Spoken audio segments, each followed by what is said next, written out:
रामदूत अतुलित बलधामा अंजनी पुत्र पवन सुत नामा। एक बार प्रेम से बोलिए वीर बजरंग बली हनुमान की जय। राम भक्त हनुमान की जय।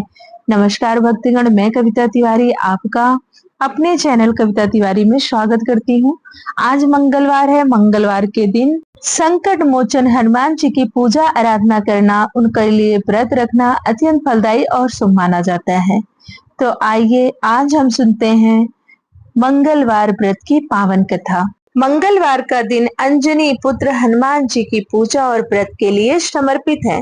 मंगलवार व्रत से बजरंग बली की विशेष कृपा अपने भक्तों को प्राप्त होती है। संकट मोचन अपने भक्तों के सभी कष्ट दूर कर देते हैं। मंगलवार के दिन भगवान हनुमान को पराक्रम, बल, साहस और भक्ति का देवता माना जाता है। हनुमान जी की पूजा के लिए मंगलवार का दिन शुभ माना गया है।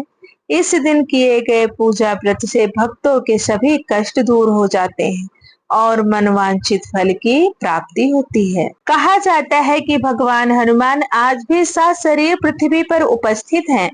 इसलिए गोस्वामी तुलसीदास जी ने एक चौपाई में लिखा है, चारों जुग परताप तुम्हारा है प्रसिद्ध जगत उजियारा।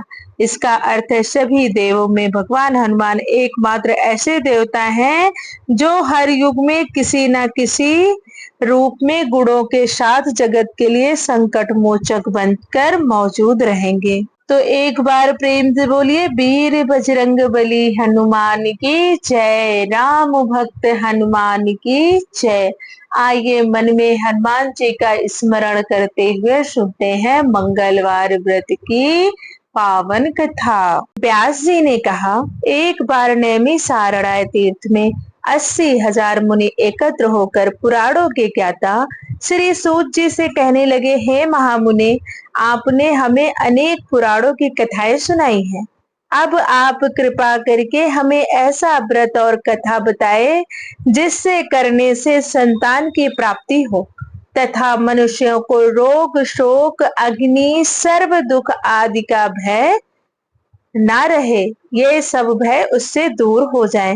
कलयुग में सभी जीवों की आयु बहुत कम है, फिर भी उन्हें रोग चिंता के कष्ट लगे रहेंगे, तो फिर वो श्री हरि के चरणों में अपना ध्यान कैसे लगा सकेंगे। श्री सूत जी बोले, हे मुनियों, आपने लोक कल्याण के लिए बहुत ही उत्तम बात पूछी है।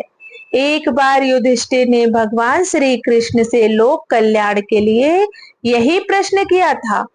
भगवान श्री कृष्ण और युधिष्ठिर का संवाद तुम्हारे सामने कहता हूँ, ध्यान से इसका श्रवण करो। एक समय पांडवों की सभा में श्री कृष्ण जी बैठे हुए थे। तब युधिष्ठिर ने भगवान श्री कृष्ण से प्रश्न किया, हे प्रभु नंद नंद गोविंद, आपने मेरे लिए अनेकों कथाएं सुनाई हैं।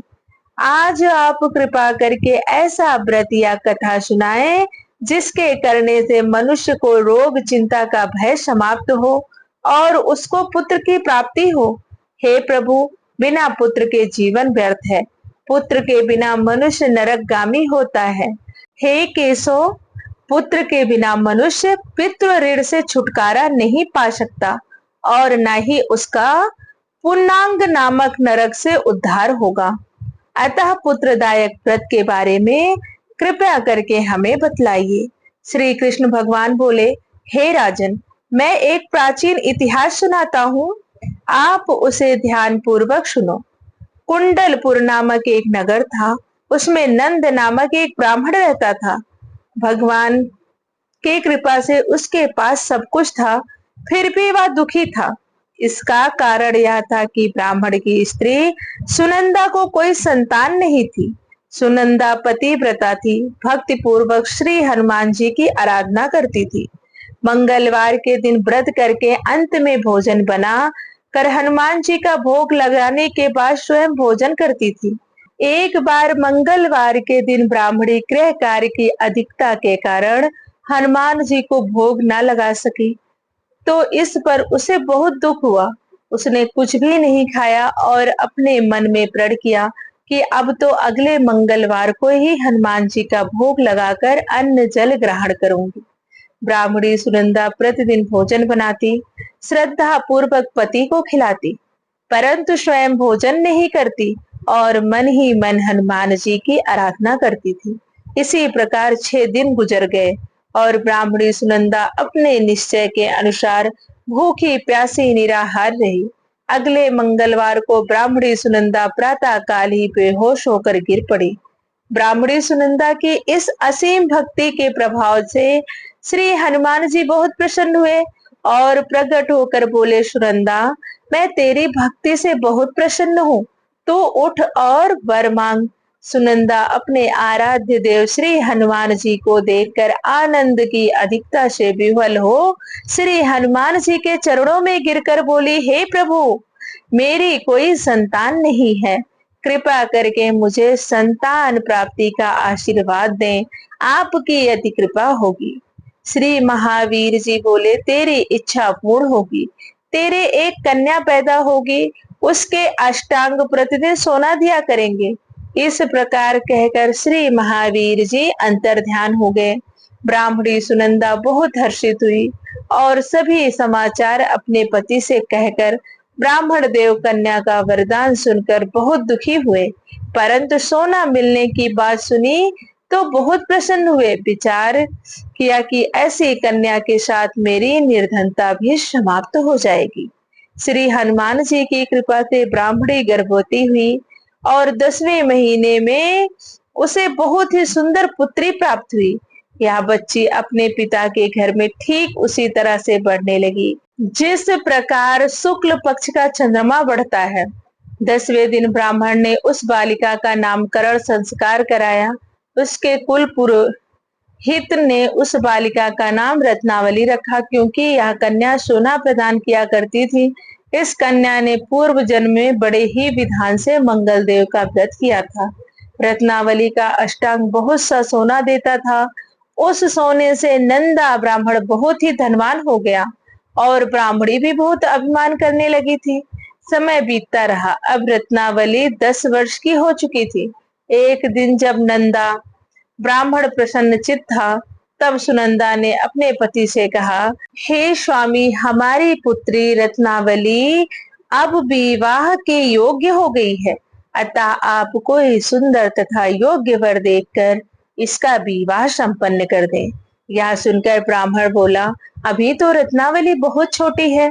तब ब्राह्मणी बोली, शास्त्रों की आज्ञा है कि कन्या 8वें वर्ष में गौरी, 9 वर्ष में राहिणी, 10वें वर्ष में कन्या, इसके पश्चात रजस्वला हो जाती है। गौरी के दान से पाताल लोक की प्राप्ति होती है, राहिणी के दान से बैकुंठ लोक की प्राप्ति होती है, कन्या के दान से इंद्रलोक में सुखों की प्राप्ति होती है।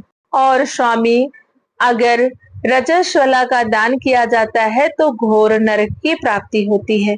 अपनी पत्नी के मुख से यह बात सुनकर ब्राह्मण बोला, अभी तो रत्नावली मात्र 10 वर्ष की हुई है और मैंने तो 16-16 साल की कन्याओं के विवाह कराए हैं, अभी जल्दी क्या है। तब ब्राह्मणी सुनंदा बोली, आपको तो लोभ अधिक लगता है। शास्त्रों में कहा गया है कि माता पिता और बड़ा भाई रजस्वला कन्या को देखते हैं तो वह अवश्य ही नरकगामी होते हैं। तब ब्राह्मण बोला, अच्छी बात है, कल मैं अवश्य ही योग वर की तलाश में अपना दूत भेजूंगा। दूसरे दिन ब्राह्मण ने अपने दूत को बुलाया और आज्ञा दी कि जैसे सुंदर मेरी कन्या है, वैसा सुंदर वर मेरी कन्या के लिए ढूंढ कर ले आओ। दूत अपने स्वामी की आज्ञा पाकर निकल पड़ा। पंपई नगर में उसने एक सुंदर लड़के को देखा। यह बालक एक ब्राह्मण परिवार का बहुत गुणवान पुत्र था। इसका नाम सोमेश्वर था। दूत ने इस सुंदर व गुणवान बालक के बारे में अपने स्वामी को पूर्ण विवरण दिया। ब्राह्मण नंदा को भी सोमेश्वर अच्छा लगा और फिर शुभ मुहूर्त में विधिवत कन्या दान करके ब्राह्मण ब्राह्मणी संतुष्ट हुए। परंतु ब्राह्मण के मन में तो लोभ समाया हुआ था। उसने कन्या दान तो कर दिया था, पर वह बहुत खिन्न भी था। उसने विचार किया कि रत्नावली अब चली जाएगी और मुझे उससे जो सोना मिलता था वह सोना भी अब नहीं मिलेगा। मेरे पास जो धन था कुछ तो इसके विवाह में खर्च हो गया और जो शेष बचा है वह भी कुछ दिनों पश्चात समाप्त हो जाएगा। मैंने तो इसका विवाह करके बहुत बड़ी भूल कर दी। अब कोई ऐसा उपाय हो कि रत्नावली मेरे घर में ही बनी रहे, अपने ससुराल ना जावे। लोभ रूपी राक्षस ब्राह्मण के मस्तिष्क पर छाता जा रहा था। रात भर अपनी सैया पर बेचैनी से करवटें बदलते बदलते उसने एक बहुत ही क्रूर निर्णय किया। उसने विचार किया कि जब रत्नावली को लेकर उसका पति सोमेश्वर अपने घर के लिए जाएगा तो वह मार्ग में छिपकर सोमेश्वर का वध कर देगा और अपनी लड़की को अपने घर ले आवेगा, जिससे नियमित रूप से उसे सोना भी मिलता रहेगा और समाज का कोई भी मनुष्य उसे दोष भी नहीं दे सकेगा। प्रातः काल हुआ तो नंद और सुनंदा ने अपने जमाई तथा लड़की को बहुत सारा धन देकर विदा किया। सोमेश्वर अपनी पत्नी रत्नावली को लेकर ससुराल से अपने घर की तरफ चल दिया। ब्राह्मण नंद महालोभ के वशीभूत हो अपनी मति को खो चुका था। पाप पुण्य को उसे विचार न रहा। अपने भयानक व क्रूर निर्णय कार्य रूप देने के लिए उसने अपने दूत को मार्ग में अपने जमाई का वध करने के लिए भेज दिया था, ताकि रत्नावली से प्राप्त होने वाला सोना उसे हमेशा मिलता रहे और वह कभी निर्धन न हो। ब्राह्मण के दूत ने अपने स्वामी की आज्ञा का पालन करते हुए उसके जमाई सोमेश्वर का मार्ग में ही वध कर दिया। समाचार प्राप्त कर ब्राह्मण नंदा मार्ग में पहुंचा और रुदन करती हुई अपनी पुत्री रत्नावली से बोला, हे पुत्री, मार्ग में लुटेरों ने तेरे पति का वध कर दिया है। भगवान की इच्छा के आगे अब किसी का वश नहीं चलता है। अब तू घर चल, वहां पर ही रहकर शेष जीवन व्यतीत करना। जो भाग्य में लिखा है वही होगा। अपने पति की अकाल मृत्यु से रत्नावली बहुत दुखी हुई। करुण क्रंदन से रुदन करते हुए अपने पिता से बोली, हे पिताजी, इस संसार में जिस स्त्री का पति नहीं उसका जीवन व्यर्थ है। अपने पति के साथ ही अपने शरीर को जला दूंगी और सती होकर इस जन्म को माता पिता के नाम को तथा सास ससुर के यश को सार्थक करूंगी। ब्राह्मण नंदा अपनी पुत्री रत्नावली के वचनों को सुनकर बहुत दुखी हुआ और मन में विचार करने लगा, मैंने व्यर्थ ही जमाई का वध कर पाप अपने सिर लिया। रत्नावली तो उसके पीछे अपने प्राण देने को तैयार है। मेरा तो दोनों तरफ से मरण हो गया। धन तो अब मिलेगा नहीं। जमाई वध के पाप के फलस्वरूप यम यातना भी भुगतनी पड़ेगी। यह सोचकर वह बहुत खिन्न हुआ। सोमेश्वर की चिता बनाई गई। रत्नावली सती होने की इच्छा से अपने पति का सिर अपनी गोद में रखकर चिंता में बैठ गई। जैसे ही सोमेश्वर की चिता को अग्नि लगाई गई, वैसे ही प्रसन्न हो मंगलदेव वहां प्रकट हुए और बोले, हे रत्नावली, मैं तेरी भक्ति भाव से बहुत प्रसन्न हूँ, तो वर मांग। मंगलदेव बोले, रत्नावली, तेरा पति अजर अमर है, यह महाविद्वान भी होगा और इसके अतिरिक्त तेरी जो इच्छा हो वह वर मांगो। तब रत्नावली बोली, हे ग्रहों के स्वामी, यदि आप मुझ पर प्रसन्न हैं तो मुझे यह वरदान दीजिए कि जो भी मनुष्य मंगलवार के दिन प्रातः काल लाल पुष्प लाल चंदन से पूजा करके आपका स्मरण करे, उसको रोग व्याधि न हो, स्वजनों का कभी वियोग न हो, सर्प अग्नि तथा शत्रुओं का भय न रहे। जो स्त्री मंगलवार का व्रत करे वह कभी विधवा न हो। मंगलदेव तथास्तु कहकर अंतर ध्यान हो गए। सोमेश्वर मंगलदेव की कृपा से जीवित हो उठा। रत्नावली अपने पति को पुनः प्राप्त कर बहुत प्रसन्न हुई और मंगलदेव का व्रत प्रत्येक मंगलवार को करके व्रत राज और मंगलदेव की कृपा से इस लोक में सुख ऐश्वर्य को भोगते हुए अंत में अपने पति के साथ स्वर्गलोक को गई। प्रेम से बोलिए वीर बजरंगबली हनुमान की जय। अंजनी पुत्र हनुमान की जय। राम दूत हनुमान की जय। यह थी मंगलवार व्रत की पावन कथा। अगर आपको कथा अच्छी लगी हो तो प्लीज वीडियो को लाइक करें, शेयर करें, चैनल को सब्सक्राइब करें और कमेंट में जय हनुमान लिखना ना भूलें।